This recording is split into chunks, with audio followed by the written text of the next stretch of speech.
जी अस्सलाम वालेकुम। इस वीडियो के अंदर हम लोग समझेंगे सेक्शन 337H।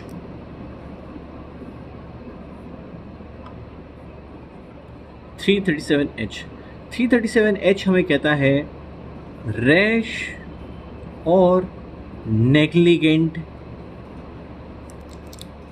एक्ट के बारे में।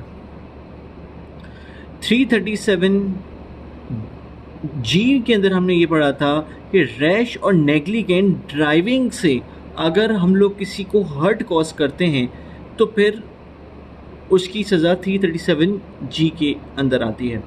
लेकिन यहाँ पर रैश और नेग्लिजेंट एक्ट की वजह से, act not accident not driving, act की वजह से अगर हम लोग किसी को हर्ट कॉज करते हैं तो उसकी पनिशमेंट हमारे पास 337H के अंदर मौजूद है। अब 337H के अंदर जो सज़ा हमारे पास मौजूद है वो हमें ये कहती है कि आपको जिस किस्म का हर्ट पहुंचा रैश और नेग्लिजेंट एक्ट की वजह से, अब हर्ट की जो काइंड्स है हमारे पास, उस हर्ट की उस काइंड का जो आपको हर्ट हुआ तो आपको उस हर्ट के मुताबिक अर्श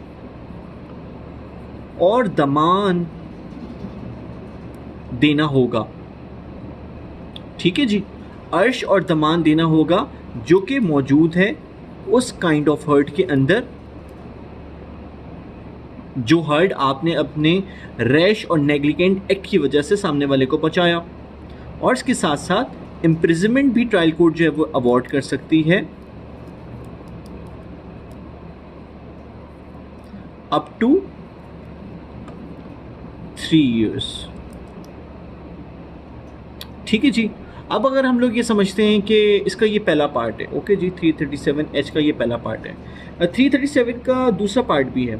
अब इसका दूसरा पार्ट हमें क्या कहता है? दूसरा पार्ट हमें ये कहता है कि अगर आपने रैश और नेग्लिजेंट एक्ट की वजह से बहुत ज़्यादा किसी को जो है वो नुकसान पहुंचाया, उसका जो है वो उसको जो है वो उसका पीस ख़राब कर दिया, उसको जो है वो बहुत तकलीफ़ दी, तो आप ट्रायल कोर्ट जो है इसका सबसेक्शन 2 के मुताबिक सज़ा जो है वो 3 months इम्प्रिजनमेंट मज़ीद जो है वो दे सकती है और फ़ाइन लगा सकती है।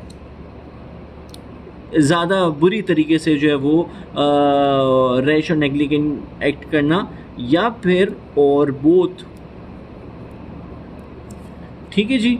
अब आपने उसमें जो वो पार्ट 1 के अंदर आपके पास बोला जाता है पनिशमेंट के, आपकी पनिशमेंट है काइंड ऑफ हर्ट के मुताबिक अर्श या दमान जो है वो देना, और साथ साथ जो है वो इम्प्रिजनमेंट अवॉर्ड की जा सकती है मैक्सिमम अप टू 3 years। ये ट्रायल कोर्ट की सवाबदीद है कि कौन सी जो है वो कितनी इम्प्रिजनमेंट जो है वो अवॉर्ड करे। उसके साथ साथ अगर पार्ट 2 की अगर हम लोग बात करें तो उसमें ये है कि अगर हम लोग जो है वो बहुत ज़्यादा सीवियर जो है वो उसको जो वो अपने रैश और नेग्लिजेंट एक्ट की वजह से जो सामने वाले को परेशान करते हैं तो ट्रायल कोर्ट जो है वो 3 month एक्स्ट्रा इम्प्रिजनमेंट दे सकती है या फिर फ़ाइन या फिर दोनों चीज़ें। Thank you.